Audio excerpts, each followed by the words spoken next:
Hi everyone, welcome to EGX, and a warm welcome back to those of you joining us on Twitch. I'm Catherine Castle from Rock Paper Shotgun, and our next developer session on the EGX Theatre stage is about the state of VR. I'm going to be your host for the next half an hour or so, and joining me today are to discuss all things virtual reality are three members of Dream Reality Interactive, the makers of upcoming VR game Arca's Path. So we have Laura Dodds, the head of art. We also have Sitara Schefter, who's head of production. And finally, Albert Bentel, the studio's creative lead. Welcome, everyone. So let's sit. OK, so before we dive into what you guys have been up to in the world of VR, I thought we'd just kind of have a small chat about kind of the background of who Dream Reality Interactive is as a studio, where it came from, what your goals are, and a little bit about what you each do. Sure. OK, should we start with you, Yeah, Sarah? of course. Yeah. Should we talk about the studio first? Yeah, sounds good. So Dream Reality Interactive was founded by Dave Ranyard, who was the former head of Sony London Studios. And he'd been working on some VR experiences, including PlayStation VR Worlds. And he realized that there was actually a real area and speciality to delve into here and a real opportunity to go and explore this new technology. So Dream Reality Interactive was founded. And we've been making VR experiences now for a couple of years. We're 2 years old. OK. Congratulations. Thank you. And yeah, we founded on a couple of really important things. So one thing that he really wanted us to do is to be at the forefront of VR. So we're making the best VR games and experiences across the world. We want to be the best software developers. But also, he was really keen to build a very diverse studio and a diverse team, because we really believe that diverse teams make the best products. Yeah. Cool. Great. Yeah. Albert, what's your role in Arca's Path? So I was one of the first people that joined DRI. I also worked at Sony with Dave previously on PlayStation VR Worlds. So he got me in quite early, and basically we started prototyping stuff right at the get-go. It was just me working with a coder. We started working on some different mechanics around ball rolling games. And at that stage, he was also quite keen that as a studio, we started to develop our own IP, which is where I sort of went into kind of coming up with some world-building ideas and developed the original story for Arca's Path, which is quite different from what we've got now. But it's been a kind of long process of, chopping and changing bits of story, and it's taken us quite a long time, but we've now got to where we are. With the story for Arca's Path. But it was kind of Dave's vision from the beginning that we kind of did a sort of sci-fi-based ball-rolling game. OK, cool. And how about you, Laura? So I joined DRI just under 2 years ago. When there were only 5 of us, I joined as an artist. And I'm now head of arts, so working with the other artists on the look and feel of the project and working with the visuals and the aesthetics. Great. Well, I think we've got a small demo of Arca's Path to show you, which I think Albert will be demoing for us. So we'll let you get that set up. It should just start. There we go. Cool.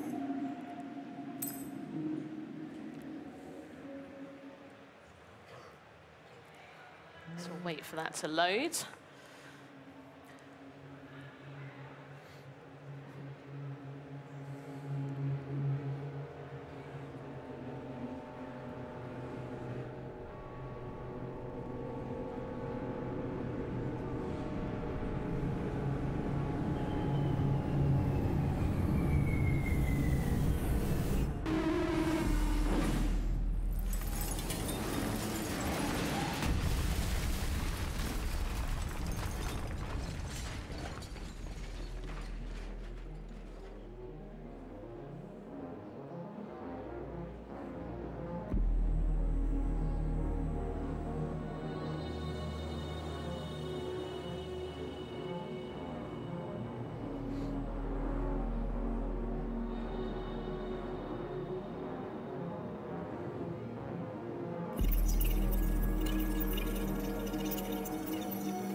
The tracking keeps going kind of crazy.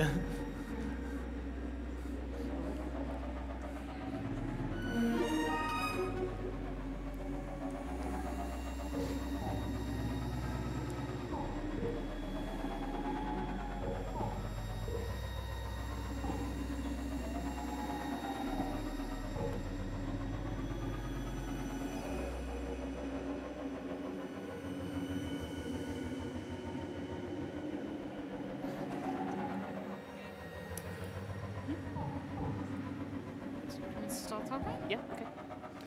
So, I don't think my mic's on. Is your mic on? I don't think mic's not on. Is that the end of the demo? Yep. Yeah. Mic's back on now. Okay, so as we've just seen, Arcus Path has got quite a unique control method in that there's no controller really, you're just tilting your head. How did you come up with that control scheme, and why is it a good fit for VR? Well, do you want to I say can, yeah. Yeah. I mean, I don't know whether people could tell exactly from the video what was going on. What you should have been able to see is that there's a small triangle that is projected into the level. That triangle is actually being moved by the direction of my head. And then the ball, which is actually the character, is rolling after that triangle. So essentially, it's a physics game. The ball behaves completely in a physically, accurate way. And what you're doing as a player is you're looking, and it's adding force to the ball. So the ball is essentially chasing after this triangle. So it's quite a physical, it's quite physics-based gameplay. But because you're just doing it with your head, you've got like a really high degree of fidelity. Yeah. Because you've got really fine movement just by using your neck. It was kind of, we lost tracking a few times and the camera was jumping around a bit. That's the only reason I was holding a controller. Yeah. Because that resets it, but actually you can play the entire game just using your head. And the reason that we wanted to do that is because right at the beginning of the kind of development, we didn't really know which platform we were going to be targeting. We were still trying to look around for funding and things like that, so we didn't really know if we could rely on giving the player a controller of any particular type. So we go, let's just cut the controller out completely. Let's just make something really simple that works just using your head. And in a weird way, it was a really good challenge for us because it meant we have to find something that works really in a unique way for VR. It's something you can't do on a kind of console.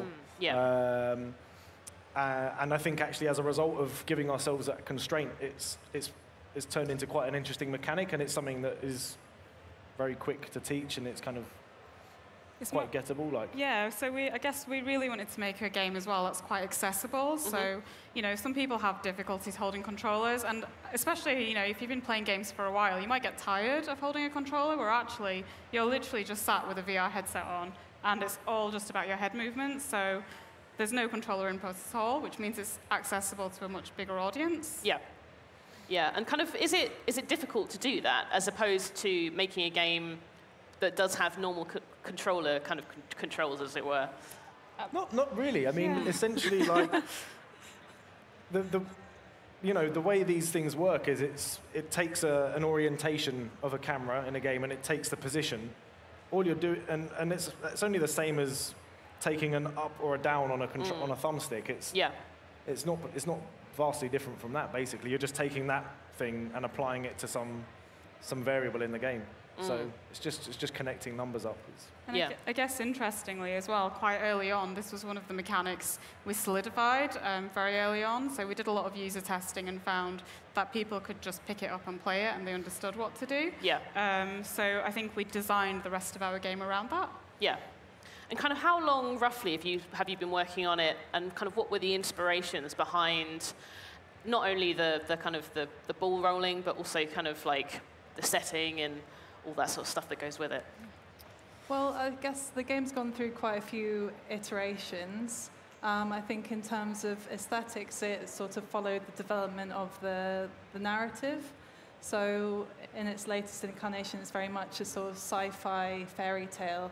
And we looked at some like MGM musicals like Wizard of Oz and kind of the yellow brick roads, which you see kind of little pathways and gardens, but it also has this kind of artificiality to it, and this kind of glitchy aesthetic. And Anna Holland-Rake, our senior artist, kind of took inspiration from Vaporwave and kind of getting those pastel color schemes in and that kind of glitchy aesthetic. It gets a bit darker in tone, I guess it would be fair to say, so something which starts out as a very pleasant, comfortable world to spend time in, but it's got that kind of light and shade as it develops throughout the game. Yeah. I think because we kind of felt like we kind of struck gold a bit with this really universal kind of mechanic and this kind of control system that works on all headsets and can be played by lots of different people. Yeah.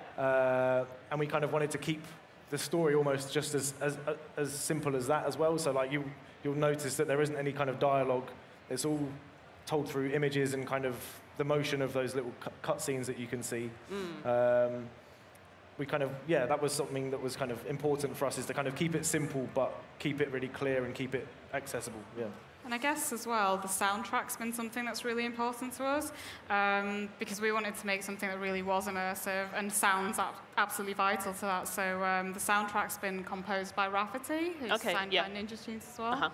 And that's been good fun. And in terms of how long it's been in development, well, actually, the ball mechanic was prototyped very early on. When DRI first started up, we were prototyping all sorts of mechanics and actually realized this is quite fun.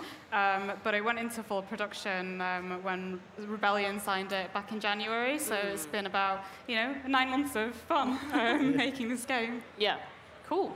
And sort of, how would you say kind of making a VR game, how does that differ to creating like a more traditional console or PC title? I guess in some ways, making a game can be similar across any platform. So even if you're making a console or a mobile or a VR game, you're always working with certain restraints. So console provides you with some restraints. VR headsets provide you with different restraints, and it's all about designing around those constraints. Yeah, I would say with each different platform, there's different opportunities and challenges. And at the beginning of any project, we'll kind of be doing tech specs and understanding the capabilities of those platforms, but also where we can innovate. And I think because VR is still relatively new medium, there's just so much untapped potential. So it's quite an exciting media to develop for. But I guess even in VR, there's different constraints, because obviously you've got like your console headsets, your PC headsets, you've got PlayStation VR, you've got Oculus Rift, but then you have your mobile headsets too. So it might be that, even with Arcus Path, so we are releasing on console and mobile platforms, but there's some things that we've had to do slightly different on the different platforms. So you have to make different optimizations, for instance, on mobile platforms. Cool. And sort of like sometimes, when playing VR games, a few people might experience kind of a little bit of motion sickness. Like, how do you test for that and make sure that your game isn't going to make people horribly ill? Obviously, for this game, it's you might look at it and go, well, you're moving the camera around, which we are, and initially, like straight off the bat, when VR sort of started becoming a bit more mainstream, that was a kind of big no-no. Don't move the camera. You're going to make people feel really sick. But I think as the technology is improving a bit and sort of the design practices are kind of becoming a bit better understood. You can actually move people around and it won't make people feel sick. Like, we very rarely get anyone experiencing motion sickness with this, and it's sort of, and you know, we're moving the camera at kind of quite a lot of speed and up and down and like falling off platforms and all sorts of things. So I think what I would say is that in this you've always got a fixed point of reference. The ball is always exactly the same distance and position away from the camera. So you've always got that thing that you're kind of focused on and anchored to, which helps massively. We never rotate the camera, so that's something that is still that does cause people problems. So like, we're aware of the rules, but as long as you're aware of them, you can still like break them and like mess around with them or tweak them slightly.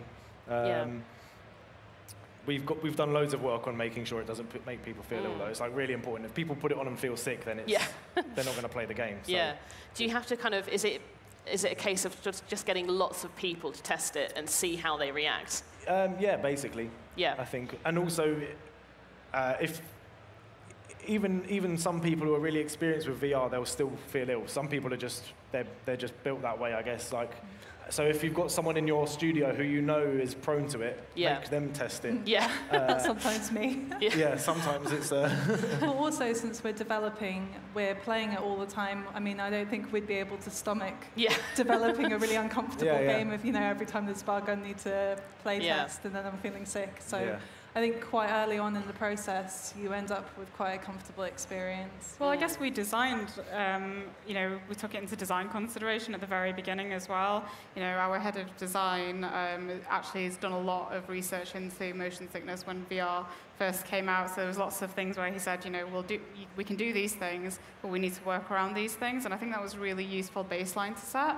But I think it's fair to say, as developers, you keep learning as well. So motion sickness is starting to become a thing of the past, and more VR users are becoming more comfortable with VR as well. So hopefully we'll see a downfall in motion sickness over the next few years. Cool.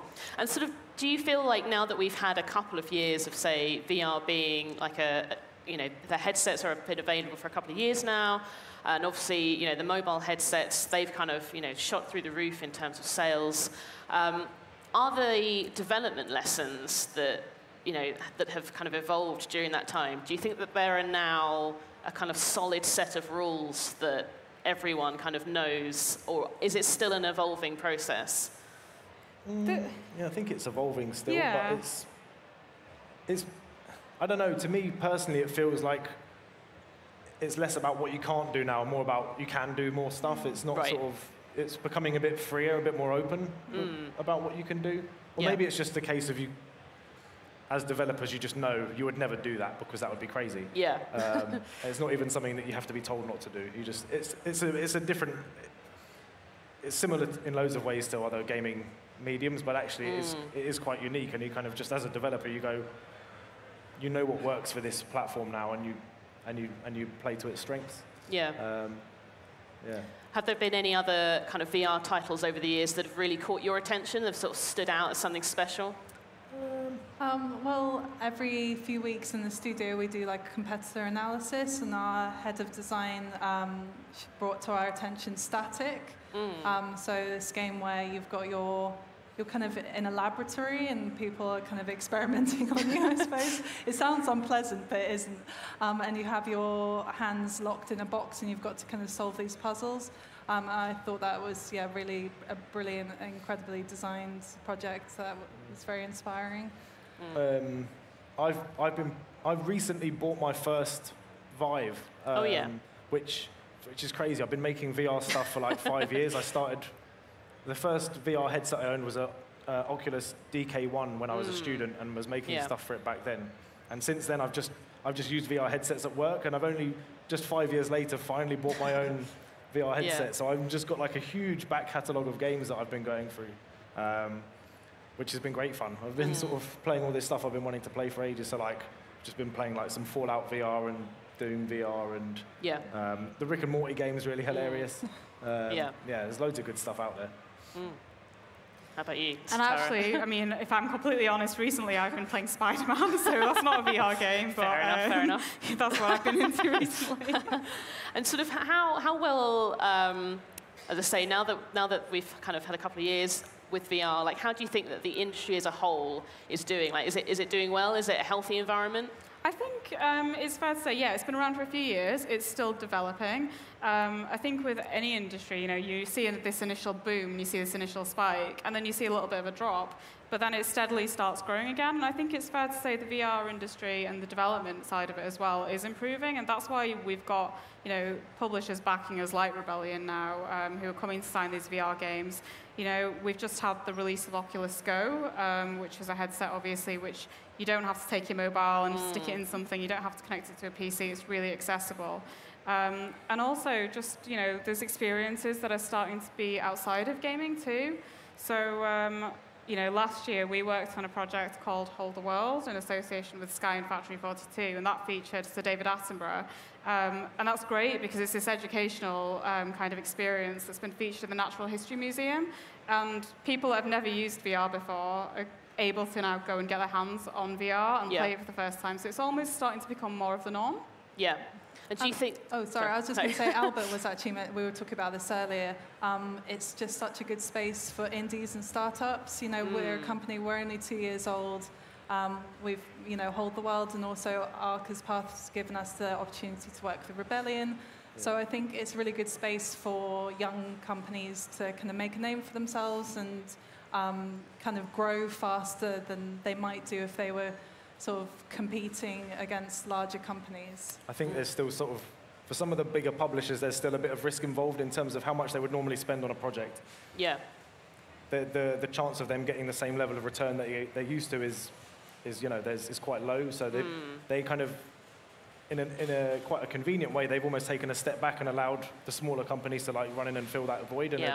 And there's a lot of very small companies who are doing incredibly well in the VR space, which is great for the industry in general, I think.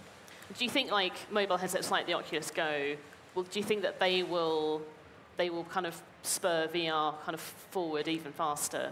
Absolutely, because it means now you don't have to faff about plugging a VR headset into a PC. You don't have to, like I said, faff about getting your phone out and sticking it in. You literally pick up a headset and put it on, and it's ready to go, and it's great.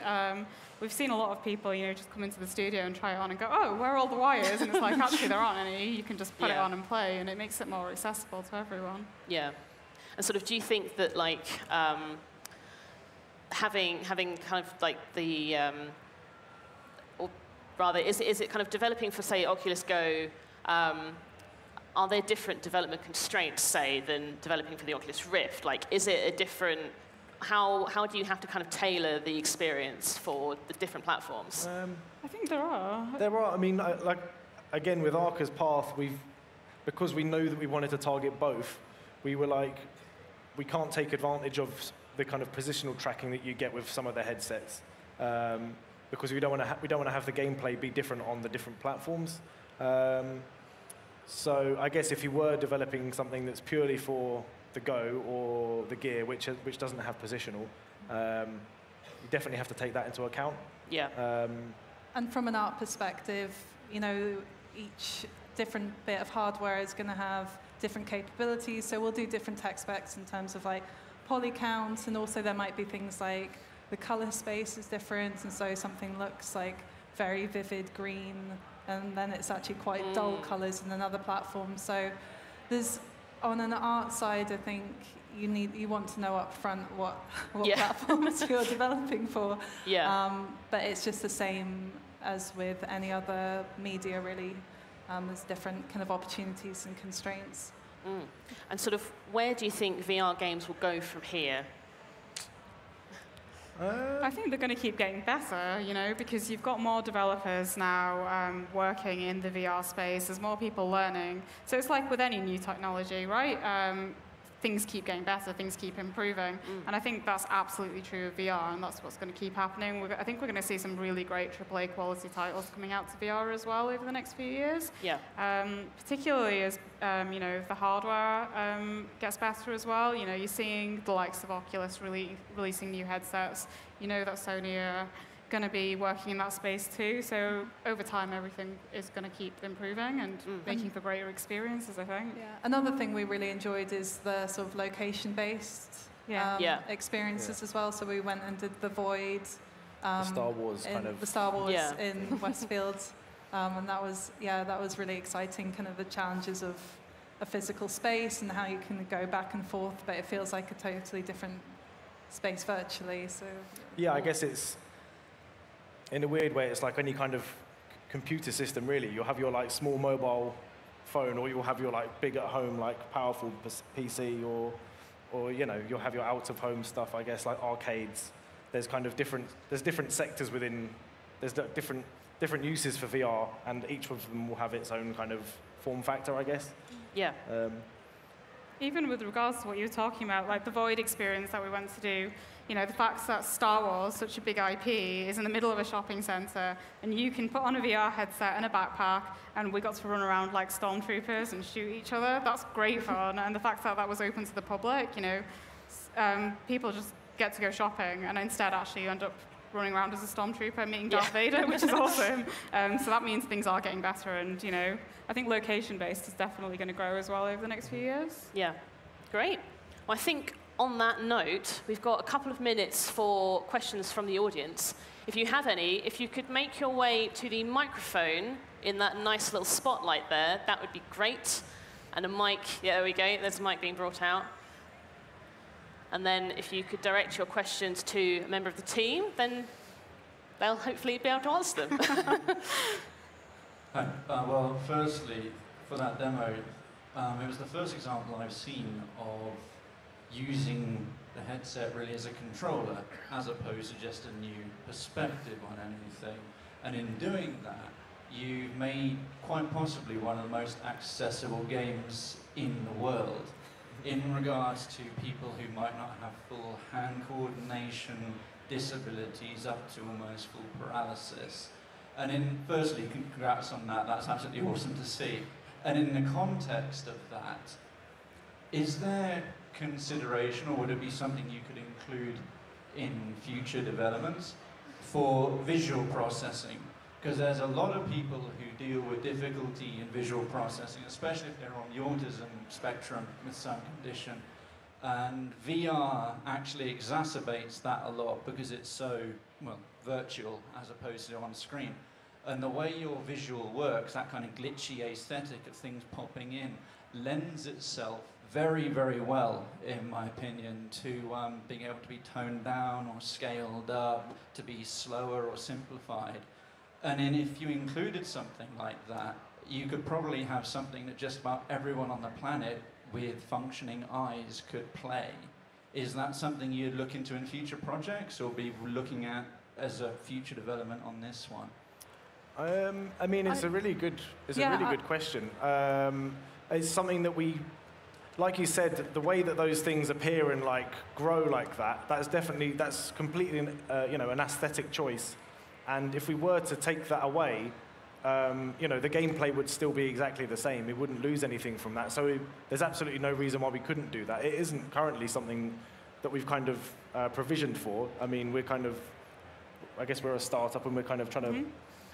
I've worked with you guys before, so yeah. I worked on Hold the World. Oh, amazing. And I think maybe in terms of our story beats as well, we were very conscious that we wanted to tell the story in pictures, and so we wouldn't need localization, and to try and make aesthetic choices which were as accessible as the gameplay. But I think some of the points that you raised would be things we'd definitely want to consider in the future. I guess putting in specific settings that you actually can go and switch on and off, this is much more easy for people with certain, ability levels. A project I worked on a couple of years ago in the Netherlands, you had a slider in the settings that could not change your aesthetic or take it away, but would simply reduce the amount of pop-up or reduce the amount of texture detail. And your aesthetic suited that, and you've already got an incredibly accessible game. So kudos on that, but just something I wanted to bring up. Yeah, it was a really good question. Thank you. Something to think about. Cheers. Okay, next question. Hey, given we're thinking about VR and the state of VR in 2018, I wanted to know if there's sort of things that either stylistically or developmentally sort of weren't possible in 2017, 2016, and sort of how it's looking compared to VR of a year or two ago. I guess at the moment, like compared to headsets a few years ago, the level of resolution is kind of going to gradually improve. So I think from an art perspective, you have to be quite conscious of putting in. I mean, personally, whenever I've made stuff in the past, I've found it to work quite well if you have quite big, chunky colors with quite kind of clear definition between them. Just because if you have really fine detail, some of it can get lost in the sort of because of the resolution of the screen. So I guess over time, as the hardware changes, you'll be able to do much more like on an artistic level. You'll be able to put some of that detail back in that we've had to take away in the past. Okay, so it's about fidelity and graphical quality rather than sort of obviously the control system's different, but it's about kind of graphics again, basically. Yeah, I think so. I guess if the resolution's improved as well, things like we were talking about motion sickness earlier, there's, I guess, bad resolution contributes to motion sickness. So, with things like that improving, it means that it makes our design constraints a little bit more flexible as well. It gives us a little bit more room to work with. Cool. Thanks very much. Cheers. Thank you. I think we've got probably time for one or two more questions. So yeah. Okay. Carry on. So you guys mentioned about the HVR backpacks for the Void, about walking around and making it a little bit easier for people to use it in the general public. Have you guys thought about using AR for mobile apps as well? About making the game that you guys have workable on iPhones and Android as well? Well, it's a good question. We actually did very early on when ARKit was being sort of developed, we were like, oh, this is a really cool thing. And we actually tried to take the exact same mechanic and put it into AR. And why that completely failed was because, of course, in this game, the camera is attached to the ball. So as the ball rolls away, your phone isn't going to go stuck to the ball and fly out of your hand, obviously. Like, the ball's just going to roll off and you're never going to see it again. So we scrapped that very quickly. But as a studio, we continued to look at AR and staying in the kind of realms of ball rolling. We developed a game called Orbu, which we released. It was our first first original IP. First original IP December release. last year. Yeah. Which is basically like mini golf with these cute little animals in this mini golf course that will appear on your table or in your garden or wherever. And it's essentially like a slingshot mechanic, a bit like Angry Birds, and you're just knocking these little creatures around a golf course. So AR is something we're really fascinated by and we want to continue to work on. I mean, really, we call DRI an AR and a VR studio. Although I think with Arca's Path, one thing to kind of mention is obviously the story for us was quite something that we really wanted to push. We really wanted to make something that was immersive. So it's all about you taking this journey as this girl into a simulated world.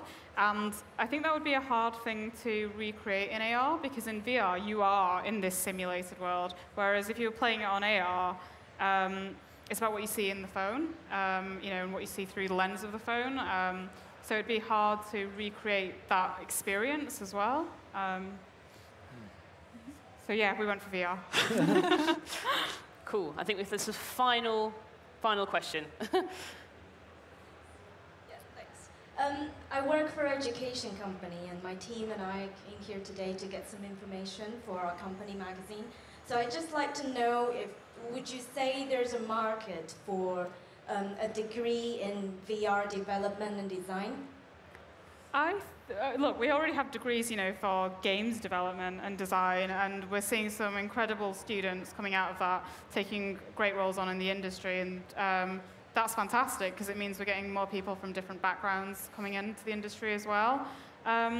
I think it's really important to have a fundamental knowledge in games rather than just solely in VR, but I think a lot of these games courses offer you the opportunity now to go and learn about VR as well, so they have these VR-specific modules. But who knows, maybe in 5 or 10 years' time, the VR market will have taken off so much and it'll be this huge market that we need specialized, people that are just specialized in VR, that need degrees in VR. But I guess even with games, you don't need a degree. I think there's people that come from all sorts of different backgrounds as well. So I think it's an open question. Yeah, on the other side, you know, if you were studying specifically in VR, a lot of those design principles and aesthetic choices are universal and will translate over back to other mediums. So I don't think if you worked primarily in VR that you're shutting the door for transitioning into other games either. Yeah, I agree. Great. Well, I think that's probably about all we've got time for today. So thank you very much for joining us, and thanks to everyone who's tuned in on Twitch as well. You can go and check out Arcus Path on the show floor in the Rebellion stand, I think. Yes. And yeah, so if you want to try out the game, head over there after this talk, and have a great EGX, everyone. Thank you very much.